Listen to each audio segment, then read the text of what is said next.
ब्रह्मरूपमादिमध्यशेष सर्वभाषकम्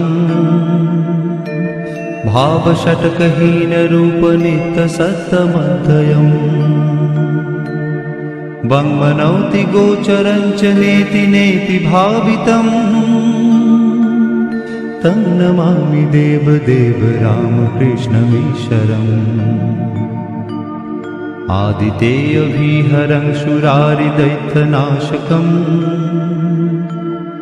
शाहुशिष्टकामदं महिषुभारहारकम् सत्मरूपतत्तकं युगे युगे च दर्शितम् तं नमामि देवदेव रामकृष्णमीश्वरम् सर्वभूतसर्गकर्मसूत्रबन्धकारणम् येन कर्म पापपुण्यतारतम्य साधनम्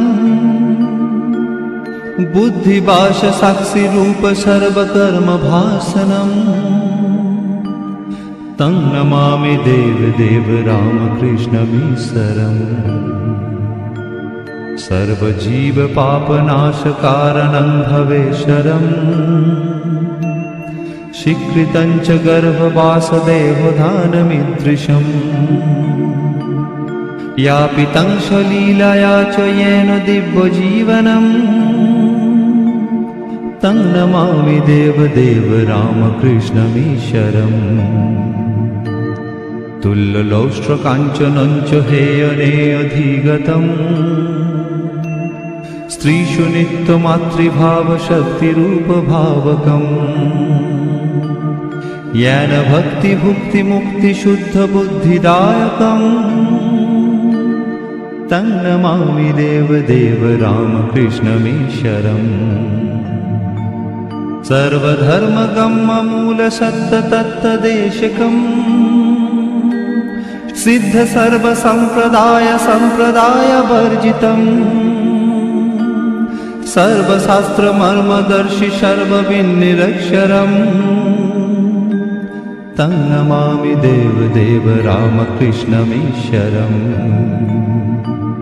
चारुदर्शकालिकासुगीतचारुगायकम् कीर्तनेषु मत्तवच्चनित्यभावविह्वलम्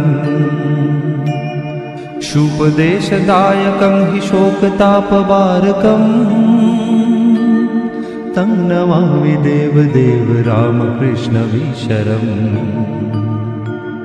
पादपद्मतत्त्वबोधशान्तिसौखदायकम् सत्यचित्तभक्तसूनुनित्यवित्तवर्धकम्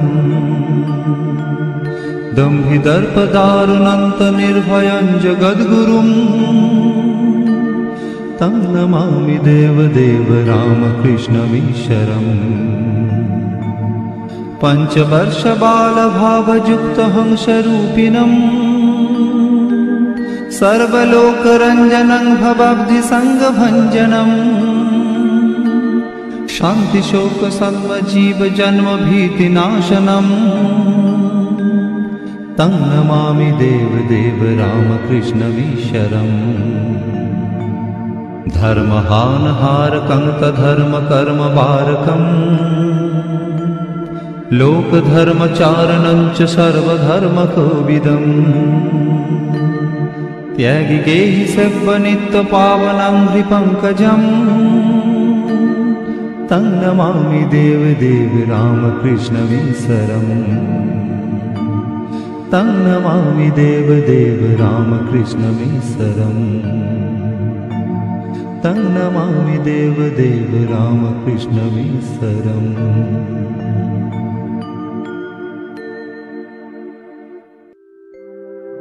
ॐ स्थापकाय च धर्मस्य सर्वधर्मस्वरूपिणे